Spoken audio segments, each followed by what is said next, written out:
Diyos, pagkakabalik ako, yun ang una kong tatanggalin. Bakit? Dahil ako'y galit sa kanya? Hindi. Dahil pinahirapan niya yung mga nanay ko, yung mga tatay ko, yung mga lolo't lola ko, magpapacheck up lang sa health center, kailangan naka-online schedule pa. At sa mga pagkakataon po ito, isang malaking karangalan po para sa akin ang ipakilala ang isang leader na kahit kailan ay hindi tayo iniwan sa gitna ng laban natin sa pandemya. Ang isang leader na tunay na nagbigay ng pagmamahal, malasakit at kalinga at lantigit ang ating kaagapay sa oras ng ating pangangailangan. Ang batang galing sa hirap, nagsumikap. Ang batang Maynila, Yorme Isko Moreno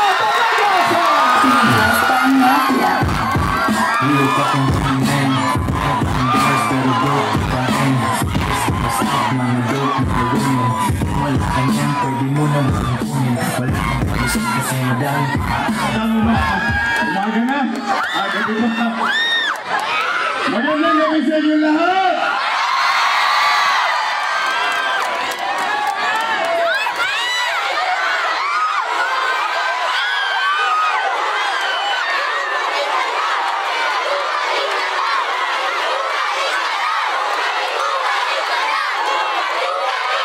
Gusto mo yun?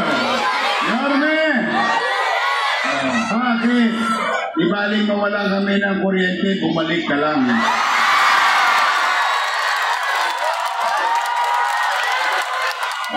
Yorme!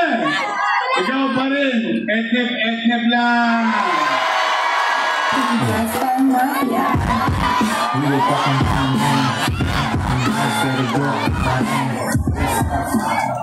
to? A4K. Aroma, solid Yorme Isko, babalik ka na. Oh, thank you. Nagpapala pa kayo. Anyway, maraming salamat. At alam ko, masasakit na mga pintinin mo. At mukhang hindi pa rin kayo kumain. Nakakagutom yung amoy. Idol naman natin si Panchito sa si Dolphin. Amuyin nyo na lang. Maraming salamat sa inyo. Ako po kami ni Chia Chesa galing sa DC2. Kaya naman natutuwa ko, nakahabol ako. Maraming salamat. At kayo'y nagbigay ng oras sa ni ate.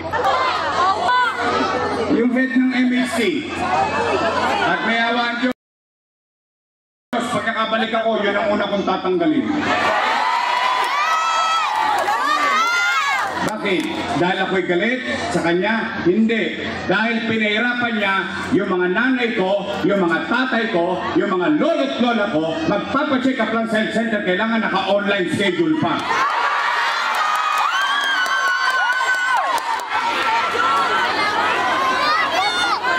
Saan ka nakakita? Magpapacheck up ka lang sa health center, online pa? Wow! Sosyal! Wala nang gamot, wala ka pang load. Kung wala ka cellphone, kung hindi ka marunong mag-online, paalam na ating ina. Doesn't make sense. Oh, panglima, si ate, nakaupo, upong-upo. Ilan sila? Happy? Hindi masaya ako. I swear to God. Bakit ako masaya? Yung hindi napagtagumpayan ni Boss Danny sa tulong natin lahat, napagtagumpayan ng kanyang mga anak. Ngayon, kung sila ay naging mabuti sa kanilang tungkulin o hindi, ay hindi po ko para humusga. Taong bayan ang mag-uhusga dyan. Tama ba? Tanong, Yorme, bayad ka na ba ng utang na loob? Ang sagot, hindi pa. Bakit? Ang paniwala ko nga, ang utang na loob ay walang katapusang bayaran. O, ang tanong, Yorme, magbabayad ka pa ba? Opo. Kaya lang nakikiusap lang ako sa kanila. Baka naman kung po pwede, sa ibang bagay na lang ako tumanaw ng utang na loob. Abay, bakit? Dahil may utang na loob din naman ako sa taong bayan eh. Kung wala ang Diyos at wala kayo, wala naman din ako sa kanilalagyan ko ngayon. Masama naman bang ningin ko yung sigaw ng taong bayan? Eh, sigaw ng taong bayan siya sabi, bumalik. Bumalik ka na! Bumalik ka na! Bumalik ka na! Bumalik ka na! Taong bayan, sumisigaw na bumalik ka na, eh siya sumigaw, bumalik ka na!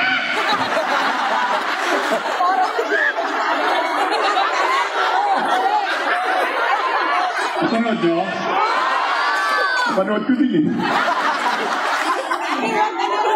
Kala ko, papatigil dito eh. Bakit sila nagagalit? Bakit sila nangangamba? Bakit sila natatakot? Kung ikaw ay ginampanan mo ang tungkulin mo sa taong bayan na iyong sinumpaan, kahit matulog ka na ng mahimbing, iboboto ka ulit ng taong bayan.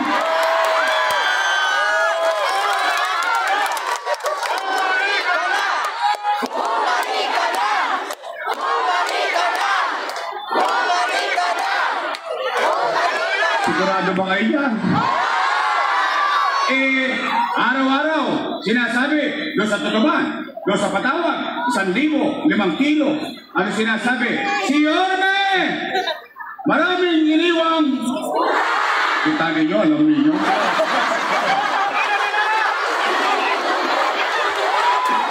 Malamang napatawag na rin kayo. Kirahin nyo ng kirahin. Sayang din naman eh. Naman dyan din yan eh. O, sige. O. Sabi, marami raw utang. Okay. O, mag-real talk lang tayo. Amin lang kayo ha. Real talk lang tayo. Parang mafia. Real talk ang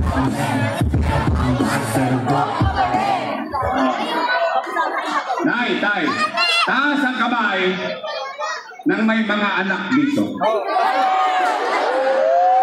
May anak kayo? May anak kayo? Real talk lang tayo ha, real talk lang. Kapag walang nakakain ang inyong anak, gagawa niya ng paraan? Uy! Hindi nga. Talaga? Iraraos niyo? Itatawid nyo? Gagawin nyo ang lahat? O gano'n din ang ginawa ko bilang ama ng 2 milyong Manileño noong panahon ng pandemya. Tay, mga batang Maynila, mga lolo't lola ko, nung pinoto nyo kung mayor noong 2019, ni isang beses wala kayong narinig sa akin na sinisi ko yung sinundan kong mayor. Walang iniwang pera sa akin. Wala akong sinisi. Nag-move on kagad ako. Bakit? Ipumoto na nga kayo ng bagong mayor eh. Ibig sabihin, karbo ko na lahat ang responsibilidad na yun. Tama mali. Anong ginawa ko agad? Nilinis ko Maynila. Dinisiplina ko Maynila. Umaangat na tayo. Yung mga tolongges dyan sa atin. Kinalawit ko. Ayan si Junior. Lahat yan. Inaayos ko na. Kinokopya na tayo sa buong bansa. Yung nangyayari sa Maynila became national policy by DILG. Lumilipad na tayo, bigla tayo nabunggo. Boom! Boom! Panis. Pero mo ako, cellphone mo. Ano nangyari? Pandemya. Ano ang epekto ng pandemya? Wasak ang ekonomiya. Walang ekonomiya, walang hanap buhay. Walang hanap buhay, walang trabaho. Walang trabaho, walang picha. Walang picha, walang chicha. Tama mali? Nay, tay, pero kayo, mga batang Don Bosco, batang Herbosa, batang Tontoy, o lahat ng mga batang Tondo, mga nandito, yan sa Wakali, Yan sa harap. Yan sa langkang. At yan sa kodli. Kayo ang testigo ko. Bakit? Yung iba kong testigo patay na eh. Wala naman akong magagawa. Wala na magkukwento. Pero kayo na mga nangabuhay dito, at least kaya natin sabihin sa ating sarili, noong panahon ng pandemya, walang nagutom sa lungsod ng Maynila. Buwan-buwan, may food box. Tama mali? Per family. Tama ba? Not household. Per family. Kasi sa isang bahay, minsan 2 pamilya, minsan 3 pamilya. Dumarating ang food box, hindi pa nga nauubos yung food box, dumarating na naman isang food box. Tama mali? Yun ang kwento. Tanong, natikman nyo? Nahawakan nyo? Natanggap nyo? Yun yung kwento. Lagyan natin ng kwenta. Real talk tayo, di ba? 700,000 families. Mayaman, middle class, mahirap, pantay-pantay, buwan-buwan kumatanggap ng food box. 700,000, ipagpalagay na lang natin, times 1,000, no magka? Patay na. So, minsan na lang yung kwento yun. Ayan na wala. Kami 0. 700 million piso. Malaking pera? Times 8 months. 8 times 7. No magka? 56. 5.6 billion. Tama mali? Yung 5.6 billion, ano nangyari? Chinicha, binuga. Gone with the wind. Pero ang tanong, nakakain ba tayo? Nakaraos ba tayo? Karoon ba tayo ng kapanatagan habang may pandemya kasi may gobyerno sa lungsod ng Maynila? Chicha pa lang yun. Hindi ko pa binanggit yung kakap. 1,000. Tama mali? Times 700. 5.6 plus 700 million. 6.3.